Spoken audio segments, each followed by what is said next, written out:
Here to talk with us about their books, ideas for future books, and other miscellaneous interesting topics. So I'll turn it over to you, Dan and Prateek. You guys take it away. Yeah, thanks for having us, Mark. We don't really have anything prepared, but I'm sure a lot of stuff will come through. Yeah. Thanks for. I mean, I don't know. When was the last time It's been a while since I think I've done one of these, Mark. So thanks for having us, and thanks everybody for taking time out of your busy holiday week, or if you are in America anyway. And if you're in Canada, yes, this week is the real Thanksgiving. So, but thanks for joining us as well. Should I start off, Prateek, or should I start asking you questions? Is that okay? Let me help you start off. Okay. So Dan, seems like you have a book out. I do. Actionable Agile Metrics for Predictability Volume II. This time it's personal. Why this book and why now? So I just wanted to point out very quickly that it's good that we're starting off with mine, because I want everybody to know this is the proper order in which you should probably be reading these books. So everybody start with mine, and then once you've done mine, you probably really don't need to move on to Prateek's, because yeah, and then you read mine to get the right answers, to get the actual correct content. Yeah. So why this book and why now? I started writing the first volume. I just realized this. I started writing the first volume in 2013. So it'd been 10 years since I started writing that very first book. And so I thought I would go back and I revisit it, because it really is due for a refresh. There are some chapters that are kind of showing their age. So my intention was actually to just update some of that stuff, put out a second edition of the first book. But when I got there, I found all these notes and all this other stuff that I had started writing that never made the cut for the first book. Not to mention all the things, Prateek, kind of you and I have been talking about in the intervening time. So there was a bunch of stuff that got left out of the first book. There was a bunch of stuff that got left out of the second book, and I just figured, you know what? There's a bunch of material here. Why not throw it together? So it's more opportunistic than really planned, or anything. And why now? Because I can. I don't know that I have really a much better answer than that. Because I had material and I had time. Yeah, together. That was pretty much it. I wish there was more of a grand design there, but there just really isn't. What about you, Prateek? This is your first foray into into authorship? Well, I guess books anyway. Why this book and why now? Yeah, I mean, I've been writing random blogs and stuff for a while, but did want to at some point write a book. And this particular book and why now is interesting, because the book is about scaling, about scaling flow, scaling agility, and I've had a lot of conversation in the past couple of years about how this is some scaling agility is some mythical beast that people keep chasing, and then it requires trains and planes to chase it. And the way Dan, you and I have done it in the past, the way we've seen it done successfully in the past, did not require any of that. It was much simpler than that. It was very, very easy to do, and very not. I won't say it was easy to do. I would say it was hard to do, but it was much simpler than what it's made out to be. I kept having these conversations over and over again. I'm like, well, maybe if I put it down in book form, I wouldn't need to have the same conversation over and over again, and it will be there in print. So that's why the book and why now. Yeah, we talk about this a lot. I mean, it's once people understand the basics of flow, then I don't know. In our world, I think scaling becomes fairly trivial, because all you're really doing is scaling flow. You don't need separate frameworks. You don't need separate metaphors. You don't need separate anything. If you understand the principles of flow, and everybody talks about like at the team level, but if you understand the principles of flow at the team level, it's really just a matter of, okay, well, what does this mean for higher level work items? Like epics, like features, like initiatives, like goals. It's turtles all the way down, as we say all the time. Yeah. Frankly, if you all leave this to the two of us, we'll just keep talking back and forth for a long time. So please, there's a Q&A section. I believe, Mark, there's a Slido link as well. Yes, I'll throw the Slido link as soon as I can find it in the chat. But in your right-hand side, there should be a Slido link. If you've got any questions, type them in there. Vote up questions that you're interested in. If something seems too embarrassing and you don't want to hear them answer it, you can vote those questions down. But yeah. Just please throw that in there. Oh yeah. Has anyone told you guys sound like the guys from Drunk Agile? We get that all the time. We definitely get that all the time. I was gonna say we're not. It's a bit early to drink, and plus there's gonna be a lot of drinking later this week. So I've got coffee, so yeah. Yeah, and there's never whiskey that's not within arm's length too. That's kind of one of the rules. But yeah, I mean, I know. Has anyone read either of the books? Do you have any questions as you've read either of the books? Do you have any burning questions about anything else? We're gonna stay away from certain topics like cricket, but there are other topics we can talk about, like tennis. There's a question out there actually, Dan, and this is for you. I have read both Vacanti books, very good. What's new in the new one? What's new in the new one? So the way that I've been explaining it recently is the first book was all about definitions. It's like what. I'm sorry. Go ahead and unmute. I didn't think it would mute you. There was some background noise. So go, Prateek and Dan, go and unmute. Sorry about that. Oh, okay. Yeah. Sorry. Yeah. So the first book was all about definitions, like what data to collect and how do you turn that data into the basic metrics of flow, and why that matters from a predictability perspective. That was the first book. The second book was, okay, now that you understand what data that you're collecting, how do we answer the fundamental question when it comes to predictability? How do you answer the fundamental question that customers are going to ask you, which is when will it be done? The third book kind of continues on in that trilogy, in that, okay, if you understand the data and you understand the probabilistic techniques, around answering when will it be done, now we can get to, I feel like, are finally the most meaningful conversations is, what is our data really telling us? What are the basics of data analysis, and what is our data really telling us, and how can we trust some of the questions that we're asking of it? Along with that, I just stole a whole bunch of stuff from Prateek as well. He did a lot of hard work in putting together some simulations, and we start talking about much more advanced Monte Carlo. So in the When Will It Be Done book, it's very, very basic Monte Carlo. But there's a whole bunch of other interesting stuff that you need to consider, like what happens when when WIP is uncontrolled? What happens when there are a bunch of dependencies? Are there different sampling methods that we should be looking at? So it's really just a continuation on. So I hope you buy the book, and I hope you find it interesting if you like the first two.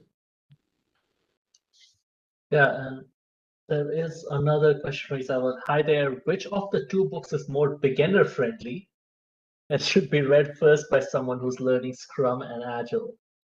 I'll take that. Okay. First, if you're trying to learn Scrum, neither of these books is really going to help you learn Scrum.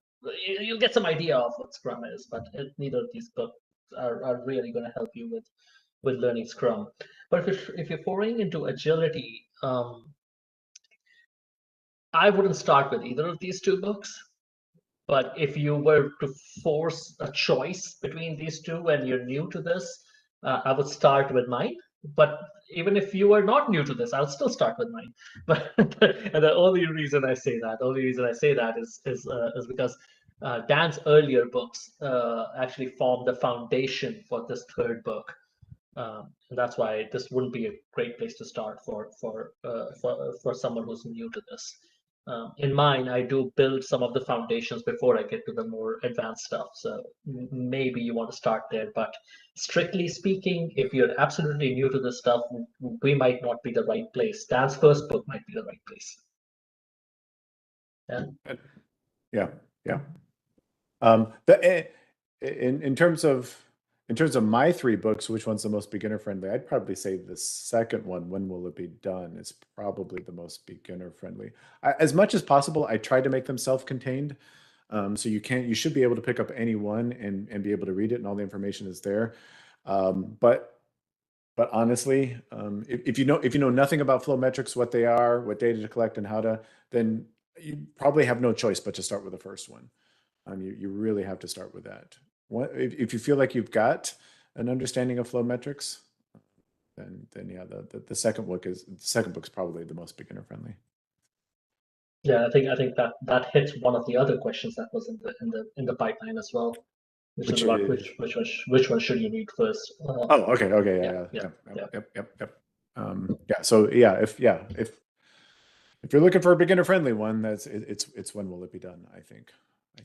And if I ever get motivated again, there should be second editions of both of those first ones coming out at some point, but no promises on that. That is not a commitment. That's not even a forecast. That's just kind of just a random thought. So many things to say there, but I won't say it. Rob has a question about Stewart and Wheeler. Dan, when did you first find out about Stewart and Wheeler? It's all been timing for me. I was just reading Wheeler when I heard about your book. I first heard of Stewart, wow, I want to say 2000-ish, somewhere between 2000 2003, so in that kind of early 2000s time frame, because I was reading Deming, and when I was reading Deming, the first time you read Deming, or the first time I read Deming anyway, I really don't pay too much attention to this. But when you read Deming, if you read Deming closely, he talks about Stewart nonstop. He's constantly referencing Stewart, and things that people call the Deming method, Deming calls it the Stewart method. Deming called it Stewart's control charts. I mean, Deming constantly refers to. So that's the first time I really heard about Stewart was back then. Fast forward to about 2009. When I met a good friend of mine. His name is Frank Vega, and Frank was the person who, if there's one person in Agile that people should know about that nobody knows about, it's Frank Vega. And I think maybe that's kind of on purpose on his part, maybe not, I don't know. But Frank was the one who really pushed me from an understanding Stewart, and for me, Wheeler is, we're talking about accessibility. Wheeler is an accessible way to approach Stewart. If you really want to understand Stewart, the way to understand Stewart is through Wheeler. And Wheeler just opened my eyes to the mathematical hacks that we call statistics right now. And it turns out pretty much everything that if you've ever been taught in North America, I can't speak to anywhere else, but if you've ever been taught statistics in North America, chances are you've been taught statistics wrong. And so from Wheeler, I went to Savage, law of averages, to Hubbard, how to measure anything. All those people kind of speak in the same language. It's just been wonderful, eye-opening. And Prateek, I mean, I remember throwing something your way when it was probably 2014. It was probably very, very early on. Yeah. I started reading Savage and Hubbard at that time. In fact, when everything was shut down, when the pandemic happened, at some point, Dan, Frank Vega, and I, the three of us, had like an online session with Dr. Wheeler, where we talked through a bunch of our stuff, all the things that we had been working with. We put in front of Dr. Wheeler to kind of go, hey, can you just blow this stuff up? Can you tell us how wrong we are? And it was one of the most enlightening hours of my life. It was amazing to talk to Dr. Wheeler about all the stuff that we do. So the ideas that you see in Dan's books and in Scaling Simplified in my book as well, we've tried to get a lot of those read Dr. Wheeler. Just as a quick aside, I mean, I just find in Agile training, I think there are so many gimmicks out there, like liberating. I think they're gimmicks, liberating structures, training from the back of the room, things like that. Dr. Wheeler, I could literally listen to him read the phone book.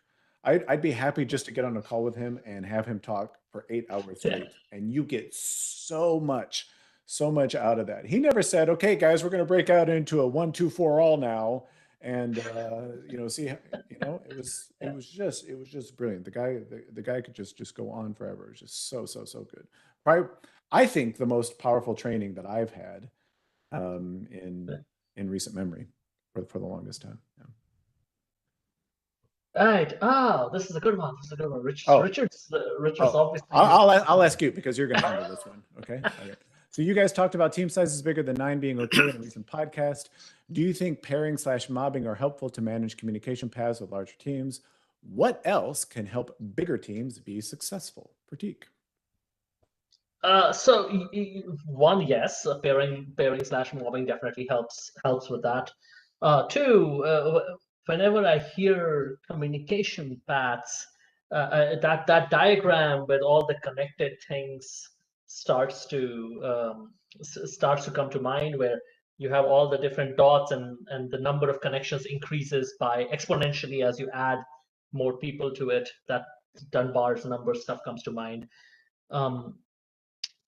There's a major flaw with that diagram. The communication on a team, at least in Dan and my world, is about work items. It's how many work items you have in progress that determines how many communication paths there are, because there are people swarming around these work items to move them through. There are 2 to 3 people, hopefully at any point of time, working on each of these work items. Someone's writing tests, someone's writing code, someone's doing more understanding of this, whatever that is. So if you start looking at communication from the perspective of the number of work items of the things that we have in progress, at that point, the size of the team becomes immaterial. What becomes important is the number of work items that are active with the team. And that, to answer the second part of Richard's question here, what else can help bigger teams be successful? That is what helps bigger teams be successful. Limiting the number of things we're working on so that we can all collaborate and can get things done. At that point, the size of the team does not matter. Small teams could work, large teams would work. The thing that Dan and I were challenging was the dogma that only small teams work, where we have seen teams of 30, 40, 50, 60 people actually produce great results. Anything to add to that, Dan? I hate to say it, I mean, you did pretty well. I just kind of want to jump on the bandwagon of so what is that diagram called? You know, where the network diagram, where they draw the circles and the lines, what is that even called? Because I don't know. It's just so wrong on many levels, and people use it as a justification as to why small teams, but that diagram makes so many assumptions that are just not in the real world, are just not practical. That's just not how the real world. Not everybody needs to know everything, and not everybody needs to talk to everybody about everything every single time, right? Just to Prateek's point, what we really care about is those work items. So yeah, you got it. Yeah. I will add one more thing to it, that if you want to think about that diagram, the nodes on that diagram as teams instead of people, by reducing team size, you're most likely increasing the number of teams and creating all those dependencies across, which are even harder to handle than the communication within a team. So you're actually incurring a greater penalty by increasing the communication lines between teams. So yeah, what can help bigger teams be successful? I think that's the limiting work in progress, right? Yep. Okay, regarding the idea of the best place to start, what concepts do you think are most important for people who are just starting their agile journey? I don't know if I have a politically correct answer to that. Prateek, you want to take a shot? I'll take a shot. From my perspective, after having seen all this stuff for a long time, simpler is better. And the simplest thing that I can think of as the first concept to understand is cycle time. Is how long it takes for something that we pick up to get to a state of done. That's the simplest thing to understand, because after that, everything that we do is about shortening that cycle time or getting it to the right level, essentially, getting it to an appropriate level, getting it to the level that your customer expects. That everything else in Agile, in my opinion, is optimizing either short-term or long-term cycle time. So the first thing to get a good grasp on is how long does it take us to produce something of value? What is the cycle time for that? What do you think, Dan? All right. Okay, I was gonna. Mark warned me. This is being recorded, right? If we're talking about somebody brand new, the caution I want to throw out there is the caution. Please don't fall into the trap and assume that Scrum is synonymous with Agile. Most people think when they hear Scrum, they think Agile. When they hear Agile, they think Scrum. You can be Agile without doing Scrum. You can do Scrum without being Agile, right? So don't necessarily fall. And I'm not that again. I always have to say this. It sounds like I'm bashing Scrum. I'm trying not to bash Scrum. I'm just saying. I personally would not start there because I think it warps your mind, you know, especially from a flow practices perspective. And then once your mind has been warped, it's really, really hard to get back to looking at it from a customer perspective. Instead of looking at it from an Agile framework perspective, look at it from a customer perspective, which is why I always talk about, you know, Deming and Stewart and those types of people. But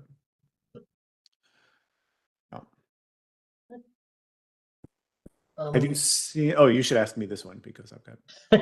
Have you seen very large teams start that start out as large teams, or are you saying that teams can grow to a larger size if WIP is kept low? Yeah, I've kind of beat this one over and over and over again, and maybe I do sound like a broken record, I know, but the very first team that team, the team that came to be known as the very first Kanban team, again, it wasn't Kanban when we started out. That was a very, very large team. That was, I think, 30 to 40. I mean, I would consider that. I think most Agile teams would consider it large. It was 30 or 40 people, and it grew to be over 60 by the time we were done. So it started out as a large team, and it got only bigger. We never ever said, okay, the team's too big. We need to break it up into, you know, small. Or Scrum says you have to have 10 people or less. So we just never did that. So have I ever seen that happen? Yes. Not only have I seen it happen, I've seen it be wildly successful. Prateek, I think you've had a similar experience, right? Yeah. Although you did kind of combine several smaller teams, didn't you? Or yeah. To begin with, there were 3 small teams that got combined into one large team, and like, hey, go figure this out. It worked pretty decently once we got over, you know, fighting with each other. But definitely we did try the thing of, oh, we need a new area. Here are 40 people. Let's put them together. Yep. And then the second half, are you saying that teams can grow to larger size if the WIP is covered? We are saying that as well. We're saying both of those things. So you can start off with really, you can, again, in your context, you have to decide whether you should, but you can, and you can also go from small teams, as long as you're keeping that WIP low, you can go from small teams to really large teams as well. So I think we're saying both of those things. Okay, Prateek, question for you. In your book, you mentioned the Monte Carlo simulation with 2 feature in progress using Actionable Agile Analytics. Yeah. Who can we set up the Actionable Agile Analytics using this functionality? I think that's how, right? Yeah, how can we? Okay, how? Yeah. There are a couple of ways to do it. They're not. Again, just before I give you that answer, the reason that's in the book is to show how inefficient it is when you work on more than one feature at a time. That's the reason that's in the book. So yes, there is a way to set it up. I wouldn't necessarily recommend it too much, but there's a way to set it up. In Actionable Agile, there is a little box right underneath. Don't do it. Don't do it. No, you can. Don't say it. Go ahead. There's a little box underneath where you select your date range, which says scale throughput. and you can put the 0.5 in there. So what that does is it says half the throughput of my team is going here, so and half is going somewhere else. We don't know where. So when will this feature be done? That's the way to do it in ActionableAgile. The other way to do it is just double the number of items that you expect to get done in the feature, because only half the throughput is there going there. Just double the number of items and simulate for that. There are a couple of hacks that you can do, but again, the point is to say when you work on too many features, you hurt all the features. If I can just jump in very quickly, shameless plug, absolutely shameless plug. So cover your ears if you don't want to hear, any advertising. But if you really want to do forecasting at that higher level, the feature level, the epic level, or even higher, there is another Jira plugin that we offer, or Azure DevOps plugin coming soon to a Azure DevOps instance near you, that we call Portfolio Forecaster, where we start handling things like feature whip and and stuff like that. It makes forecasting at those higher level work items much easier, because it is, as Prateek said, it is a hack. You kind of have to hack the regular analytics tool to be able to do it. We recognize that, so that's why we've added this additional functionality. Right. Oh, Dan, this is a good one for you. We're finding that whip is not as correlated to throughput as we expected. Should we think about this differently? Maybe. I know, David, I don't know if I'm happy for you to unmute yourself or maybe add something else to the chat or something like that. I'd be curious, what were you expecting the correlation to be? Because my suspicion, I don't want to put words in your mouth, my suspicion is maybe there was an incorrect assumption in terms of what that correlation should be. So I don't know if you can say some more about that. Can you hear me? Yeah, go ahead. Yeah, absolutely. So, we've been trying to drive down WIP as much as possible and expecting to see maybe modest improvements in throughput. And what we're finding is really just inconsistencies. We've seen sometimes lower WIP has led to higher throughput, sometimes higher WIP has led to higher throughput. So just not seeing any real consistent correlation between the two when we were expecting to see at least some. Does that make sense? Absolutely makes sense, because it's a 3-body problem. As well, right? I get it. Yeah. Yeah. And so that's the other thing that we need to pay attention to is cycle time. And this is the fundamental thing of Little's Law. And this is why I'd be very, very curious to look at your data, is because all Little says, if you read his stuff, this is for the benefit of everybody. All Little says when you read his stuff is that there is an intrinsic relationship between work in progress, cycle time, and throughput. It's intrinsic. It is a law of nature. That's why it's called Little's Law. It's technically a theory, but we'll call it a law. That these 3 things are intrinsically related. And what that means is if you change one, then one or both of the other 2 will change. It's impossible to predict what that change will be. But as long as you follow the assumptions of Little's Law, those changes will behave according to the law itself. Now okay. Go ahead. Were you going to say something? Yeah, did Little also not say that the work items need to be the same size? Never. Yeah, no. He's actually very, very clear about this. No, Okay. he's very clear about what needs to happen. So it does not surprise me. I know this is of very, very little comfort to you, but it does not surprise me that lowering WIP doesn't necessarily increase throughput, and increasing WIP might increase throughput. Because that's kind of the dirty little secret that nobody really ever talks about with Little's Law, is from a cycle time perspective, you can only optimize so much. Which means at some point, if you want to increase throughput, if you do the algebra on Little's Law, if you want to increase throughput, at some point you will have to increase WIP. I mean, that you will just have to do that. Now, just for the benefit of completeness, there might be some theory of constraints stuff going on here. I just gotta throw that might be worth looking into some theory of constraint stuff, because that might be why maybe you have some systemic constraint in there that you don't know about, that is affecting your ability to get stuff done. But that's a whole other can of worms, and I am not a theory of constraints guy, so I can't help you out there. But that might be one place to look at. That's helpful. Yeah. we're going crazy, but good to hear the explanation from you. Thanks. Thank Yeah, you. I was gonna say David wins something if he got Dan to say theory of constraints. Yeah, yeah.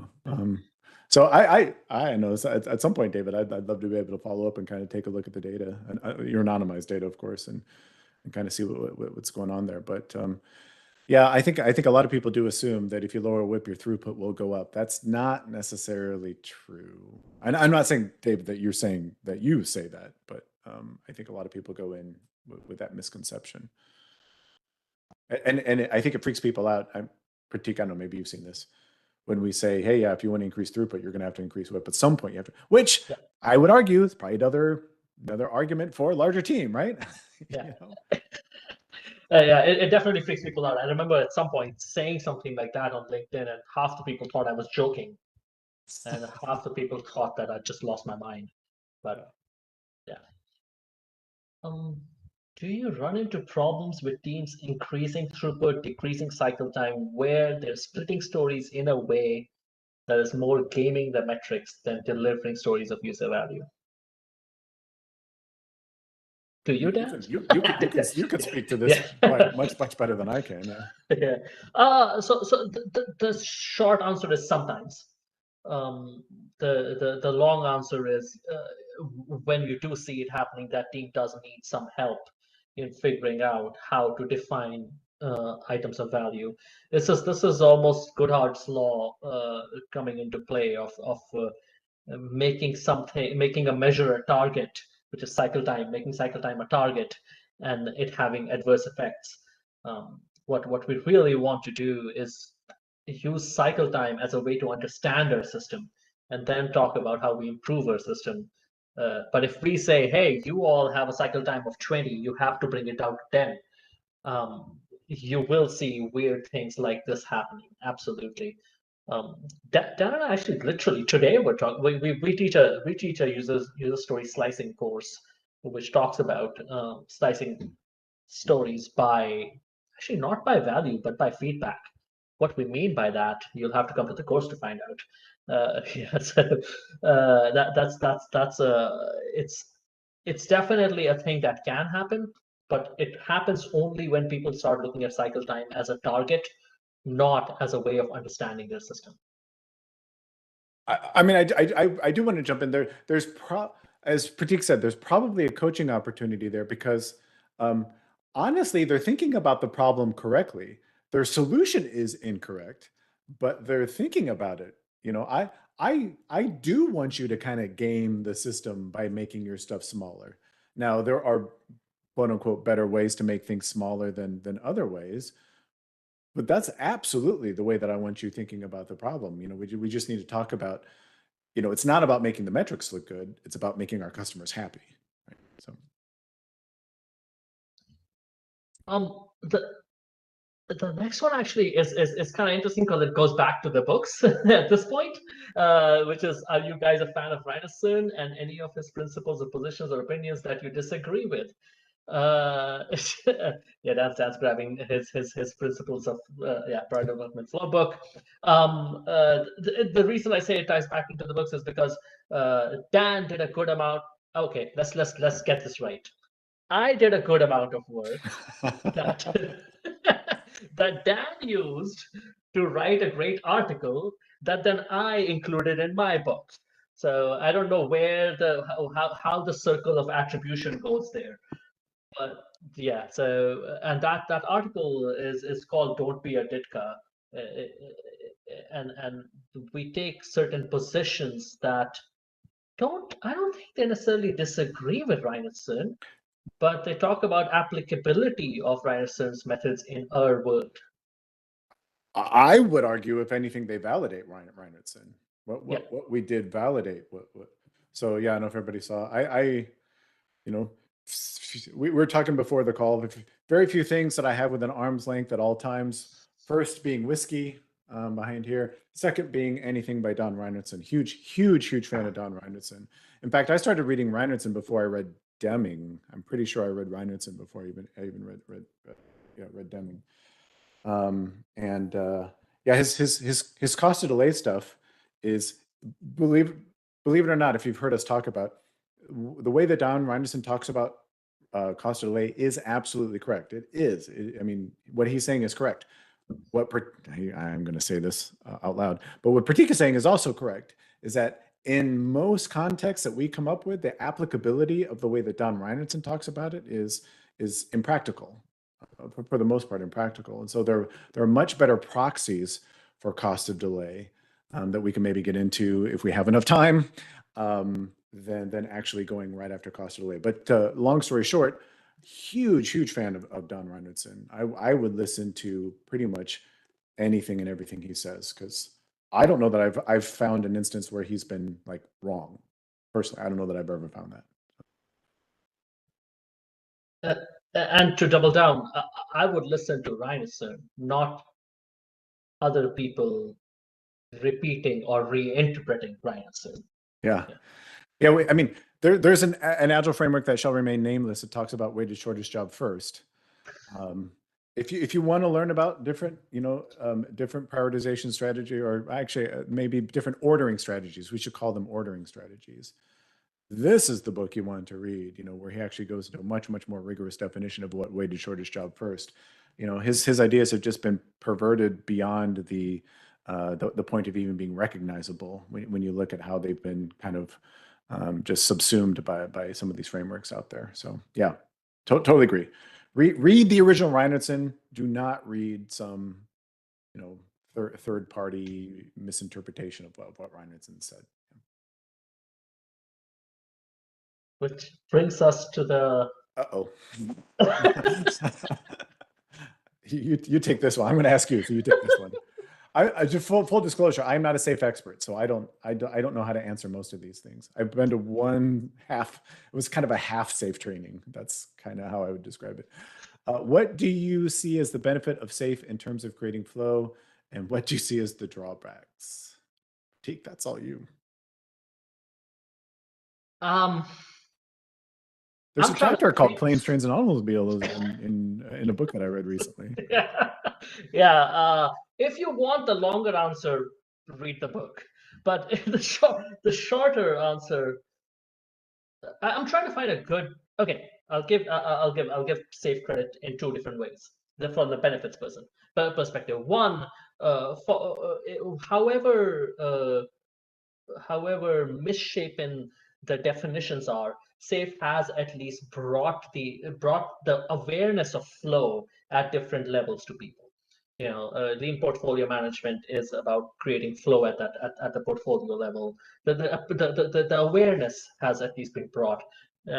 We can talk about how good the content is. The second benefit the second thing that I'll say is the benefit of SAFe is, as far as creating flow goes, is it inspired me to write the book about creating flow at the higher level. I think at this point, almost every week, I'm having a conversation with someone who's saying, we've been doing SAFe for the past year and a half, and we're stumbling over it. It's brought some benefits, but it really hasn't. The return on investment is not there. We've invested a lot in it. I haven't gotten the return. And obviously, people talking to me are more biased. This is survivorship bias. People who are coming to me, but that is the drawback. I think SAFe sets up a structure where there's a waterfall sandwich at best happening. We're doing a whole bunch of planning up front, days of planning, then trying to create flow, and then trying to validate it, as opposed to it being just a continuous flow. I don't know if I can actually give a coherent answer here, because there's way too many things popping into my head about what to say, and I don't want to say too much negative stuff either. So if SAFe works for you, great.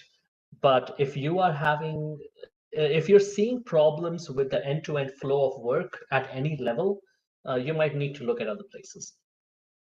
Prateek, the quote that I took away from here is, you said that you were inspired by SAFE. That's the part I heard you say, and so that's what we'll okay. Yep, that's a soundbite that we want. But this gets back to, I think, our discussion about Reinerson, because when you read Reinerson, I think it's chapter 1 where he talks about how if you want to kill flow, use big batches. I think that's like flow principle number one in here. And the whole when you hear our frustration about things like Scrum and Safe, it's not because we think Scrum is bad or Safe is bad, but we think batches is bad. Batches is bad. Batches are bad. That's what we think is bad. And these frameworks want to come along, and instead of controlling batch size, they want to indoctrinate us into using batches, and they want to make those batches as big as possible. Now I know I can be debated philosophically on whether that's really what but that's practically speaking what they're doing, and that's the real. I would argue that's the real problem. Yeah, and I'll go back to something Dan said earlier. Just as Dan said, Scrum is not the only way to do Agile. Scrum is not Agile, and Agile is not Scrum. Similarly, scaling is not Safe, and Safe at times is not scaling. Yeah, and I see a comment about Nigel Thurlow in the chat. Don Reinertson predates Nigel by 20 years. Schubert predates Nigel by 100 years. So I'm not, just in case anyone's wondering. I like to go as far. Little was writing his stuff in, he first published his proof in 1961, and we as Agilists like to come along and kind of first of all ignore it, and then once we recognize its applicability, we pull it in, but we want to name it something else and not give people the credit who actually who actually I don't know, devised, proved, whatever this stuff. That's okay. What process or method do you use in ascertaining the optimum WIP limit for a team? I can answer that question in one word. Prateek, what about you? Flow. That's a good answer, but that's not the one I was yeah. Yeah, I mean, mine is observe flow and keep tweaking. Just pick a number, observe flow. If things are taking too long, you lower your WIP. If things are getting done as you if things are getting done as you expect, try upping your WIP and see if that changes things. Yeah. The word I was going to use is experiment. Prateek is being way too modest. One of the very first teams that he managed, what they did is they put one, and a lot of people probably think that you're not supposed to do this, but he put one big work in progress limit for his whole board. One big, right? And that's where he started, which is a perfectly valid place to start. And what he saw was work was piling up. They had what was called a ready for test column, and work was piling up there. So in addition to the one big work limit for the whole board, they put a work in progress limit on the ready to test column. I think you started off with 6 or something like that. It was 5. Yeah, 5. And it was always at 5, right? So they put the work in progress limit. It was always at 5. So they lowered it, and it was always at, I know you lowered it to 4. It was always at 4. They lowered it to 3. It was always at 3. They lowered it to what'd you get down to eventually? I think we got down to 1. I think 2 or 1. I don't remember exactly, but. And they just like you said, they just kept experimenting, tweaking, and observing flow. There is no honestly, that is more that it's science, but it really is kind of more art than science at that point. There's no secret formula. I wish if there was a secret formula, trust me, we would tell you. But there is no magic formula out there that's going to tell you. Then it won't be. But then it won't be secret. Oh yeah, that's true. We're gonna solve the world's problems. We're gonna keep it to ourselves and not make any money off of it. What are we? Open AI? Oh, wait a second. Too soon? Well, hold on. Too soon? Okay, Prateek, you were showing completion time and story count scatter plot in the book. Is it an additional functionality of Actionable Agile? Yeah. So what the teacher's talking about is I have a scatter plot in the book which shows the size of the feature in terms of stories. Like this feature had 17 stories and it finished on October 1st. This one had 12 stories and it finished on October 10th. There isn't, as of right now, at least, an inbuilt functionality in Actionable Agile to do that. You can very easily do that in Excel. It's literally end date, and you get the feature end date and the size of the feature in stories. This was for a system where features were breaking out into stories, and you can just create it in Excel. I hacked Actionable Agile to do it. I just sent it data that pretended that it was dates, but yeah, there isn't inbuilt functionality yet. See, Dan, that's how you don't promise stuff. Just say yet. Yet. Okay. Yet. I see a lot of companies complaining about Safe and Scrum and Agile by Association because they did a poor job of implementing and accepting Agile principles. Fair enough. Yes.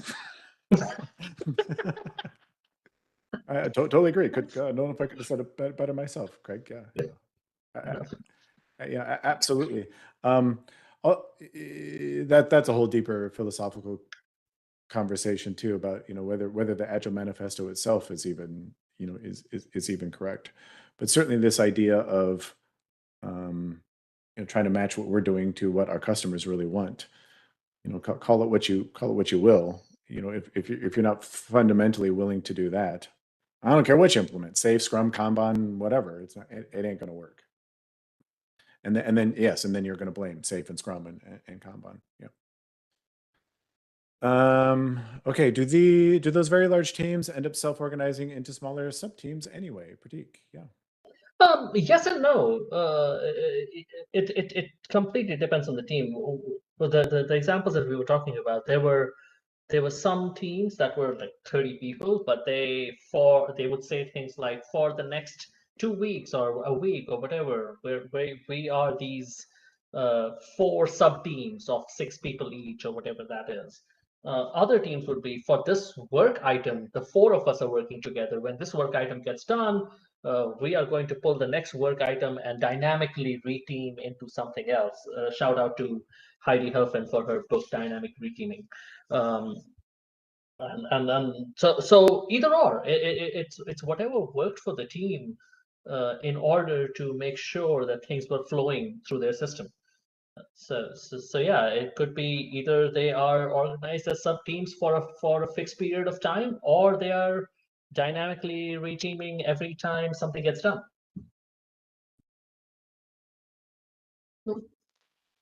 Dan, I read your first book, and then when will it be done? I want to do a book club, but when will it be done? The problem is that your first book, the charts were unreadable in the physical book, which limited the value. Will your new book have better graphics? I am old school and prefer physical books. A couple of things.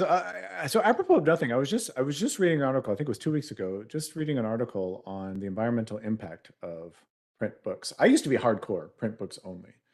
And then once I made the conversion to ebooks, I have a real hard time with print books. In fact, the only print books I get are the ones that you can't get anywhere else. Like, I don't know that this is available. At least when I bought it, it wasn't available, as an ebook. And the environmental impact of printing books is just, it's kind of shocking. Not to say that, there's no environmental impact of things like, iPads and stuff like that. But if you have a device that you're using for more than just reading books, you can certainly minimize. So all of that to say is, I probably, against my better judgment, I probably will come out with a print version of this new book. We'll see, probably. The charts are always, the graphics are always available on the website too. If you go to actionableagile.com, you can find all the charts, all the images, on that website.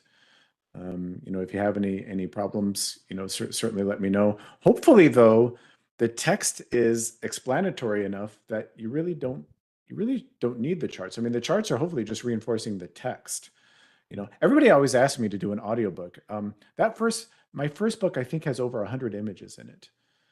And I swore that I would never do another book with images in it because of these types of problems. And now this latest book I've got, I think it's got somewhere around 80 images in it, or something like that. It just can't get away with it. So anyway, apologize that those aren't usable. They are a little bit better in the ebook. And hopefully this newer version will be even better than that. Okay, imagine just hypothetically, Prateek, it sounds like this is purely just making this up. So imagine just hypothetically that you're on a big Safe implementation that is having trouble delivering anything. Where would you start to try and shift toward improving flow when Safe is the way everyone is thinking? Yeah, and as I said, it's almost a weekly, if not a daily occurrence that you see this question. Where there are, in my opinion, there are two ways to go about it. One is the people who are writing the checks, the people who are paying all of us, whichever organization or company you're in. Um, they are the ones who are not getting the return on that investment. So if we have trouble delivering anything, uh, we should know that this is not going to last for long. And now we need to start asking the question of how do we deliver something? And when we get to that, we ask the question of how long does it take us to deliver something, which goes all the way back to calculating cycle time at that level. Whatever that anything is, whatever that thing that matters to the people who are writing the check, or even better, not maybe better, but equally important, your customers. Whatever is that level at which things are important to our customers. Let's say that's features. Let's say that's epics. Let's start measuring cycle time at that level. Let's start figuring out what the workflow looks like at that level, and then start improving it. Let's go straight to the thing that we want to do, which is improve our effectiveness, efficiency, and predictability at the level that matters to our customers. Let's try to strip away everything else, because my guess is those other things are what are getting in your way of actually delivering something. So I don't know if that answers your question, but for me, the answer is obviously simplifying this stuff. Safe or whatever else has a lot in it. What can we get rid of in order to make this easier?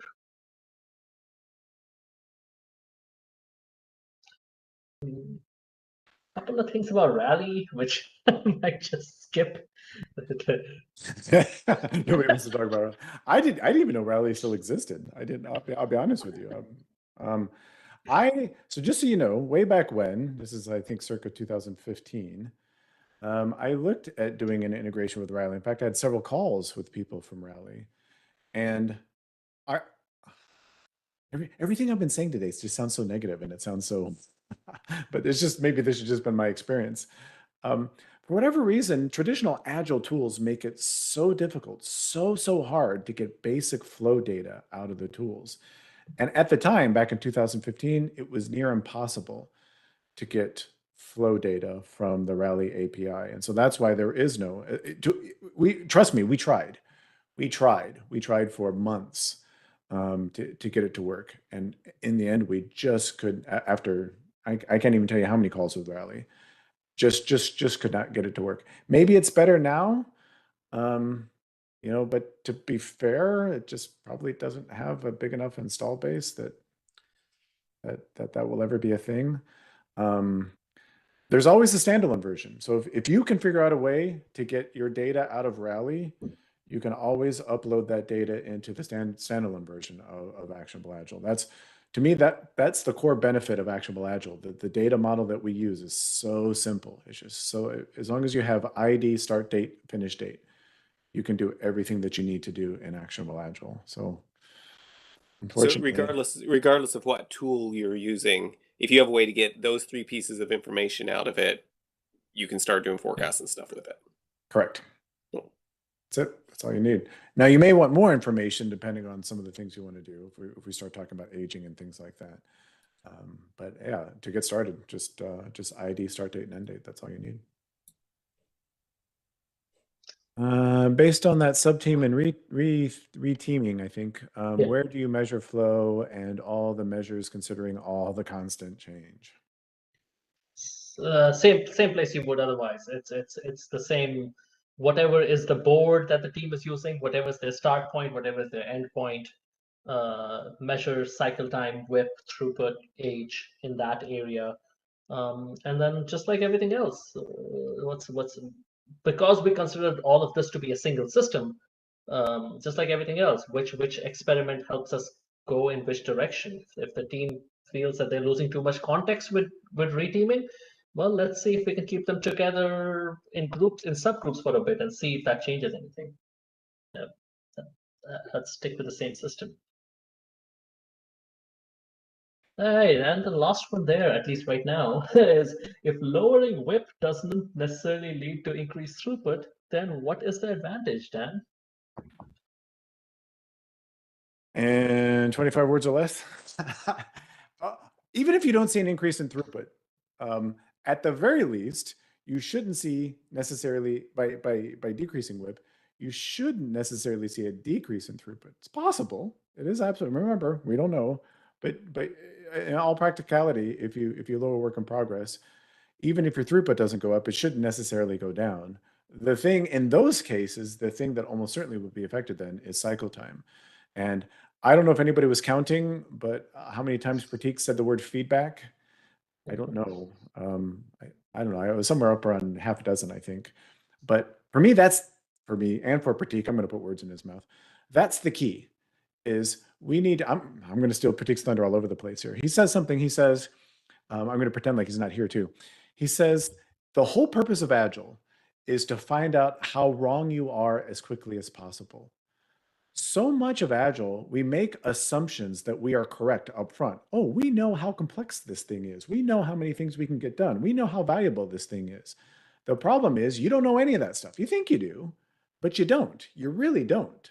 And chances are overwhelming. There are overwhelming chances that you are wrong and you're not right. And so you really need to go into Agile thinking, hey, we're wrong about all these things. And so it's all about finding out how wrong you are as quickly as possible. That's the benefit of lowering WIP is we can get that feedback in terms of how wrong we are quickly. So hopefully we can make those changes to drive the effectiveness and the efficiency and the predictability that Prateek was talking about. There's a whole other bunch of benefits. I don't know if you want to go into some of those too, Prateek, but for me, that's foundational. That's the fundamental one. Yeah, everything else is probably secondary to the feedback. Yeah.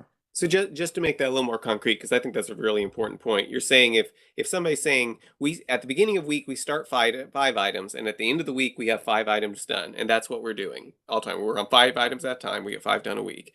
And you're saying if you lower WIP and say we're only going to work on one thing at a time, and the first day you get one thing done, the second day you get the second thing done, you've now got the feedback in one day that it was taking you 5 days to get, and you can use it to adjust the next item, where before you didn't have that. So even if your throughput doesn't look like it's changed, you're now in a better position to take advantage of information that you didn't have before. Okay, cool. Where's the book, Mark? I think you need to write the next book, and we should interview you next time. Yeah, absolutely, 100%. Yeah. You said it much better than Dan did. Absolutely. Cool. Well, it looks like we worked through the questions here. Is LeanPub the best link to give everybody for your books?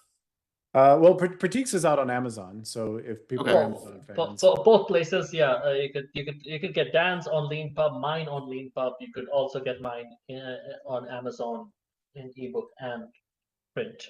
Mine will be out. Just everybody, mine will be out on probably out on the Evil Empire Amazon sometime early next year, for first quarter, maybe second quarter at the absolute latest. Next year, it will be out on Amazon. Okay. Cool. Well, hey, we actually made it through all the questions. That's great. That doesn't always happen. It was very enlightening. Thank you guys so much for coming. I'll follow up with an email maybe next week because we got Thanksgiving stuff happening, but maybe next week with list of the links just in case you're like, oh, I wanted that book and I forgot to take the link down. Don't forget next week we've got we're going to be talking about retrospectives with Chris Stone, so that should be exciting. Hopefully exciting and no one gets too offended, but it'll be great. So we're gonna have some fun.